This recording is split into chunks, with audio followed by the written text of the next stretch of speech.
ஹஹ Shankar Jai Jaishankar subscribe பண்ணுங்க. ஸ்ரீ மகாபெரிவா திருவடிகள் சரணம். ஹரஹர சங்கர ஜெய் ஜெயசங்கர. முருகப்பெருமானுக்கு எத்தனையோ விதமான விரதங்கள் இருந்தாலுமே தை கிருத்திகை விரதம் அப்படின்றது ரொம்பவே சிறப்பு வாய்ந்த ஒரு நாள்.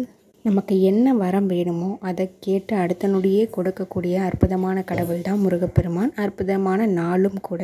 நமக்கு நம்ம வாழ்க்கையில் இருக்கக்கூடிய கடன் பிரச்சனை, நோய் பிரச்சனை, எதிரி பிரச்சனை, பண பிரச்சனை, குழந்தை பேரு கிடைக்காம கஷ்டப்பட்டுட்டு இருக்கிறவங்க, இந்த மாதிரி ஒட்டுமொத்த பிரச்சனைகளுக்கும் ஒரே ஒரு அதிபதி அப்படின்னு பார்த்தீங்கன்னா முருகப்பெருமான். இந்த தை கிருத்திகை நாளன்னைக்கு கிருத்திகை விரதம் இருக்க நினைக்கிறவங்க ஆரம்பிக்கலாம். உங்கள் வீட்டுக்கு பக்கத்தில் இருக்கக்கூடிய முருகப்பெருமான் ஆலயத்துக்கு இந்த தை கிருத்திகை நாளன்னைக்கு போய் நெய் தீபம் ஏற்றி வழிபட்டுட்டு வந்தோம் அப்படின்னா நிச்சயமாக நம்ம வேணுனது எல்லாமே கிடைக்கும். கோவிலுக்கு போனாலும் சரி, போக முடியலைனாலும் பரவாயில்ல, உங்களுடைய வீட்டில் இருந்து தை கிருத்திகை இரவுக்குள்ள நீங்கள் இந்த ஒரு மந்திரத்தை 6 முறை வாய் திறந்து சொல்லுங்கள்.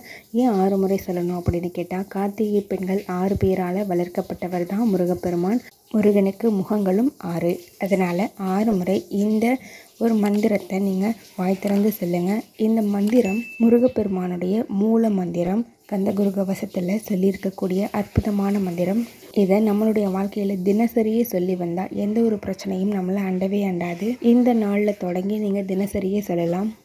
அது என்ன மந்திரம் அப்படின்னு கேட்டால், ஓம் சௌம் சரஹண பவ ஸ்ரீம் ஹ்ரீம் க்ளீம் க்ளௌம் சௌம் நமக. மனசை ஒருநிலைப்படுத்தி உங்களுக்கு என்ன வேண்டுதல் வேணுமோ அதை கேட்டு இந்த மந்திரத்தை 6 முறை வாய் திறந்து சொல்லுங்கள். நிச்சயமாக அவங்களுடைய வேண்டுதல்கள் எல்லாமே விரைவாக நடக்கிறதுக்குண்டான அமைப்பை முருகப்பெருமான் உங்களுக்கு ஏற்படுத்தி கொடுப்பார். ஹரஹர சங்கர ஜெய் ஜெயசங்கர.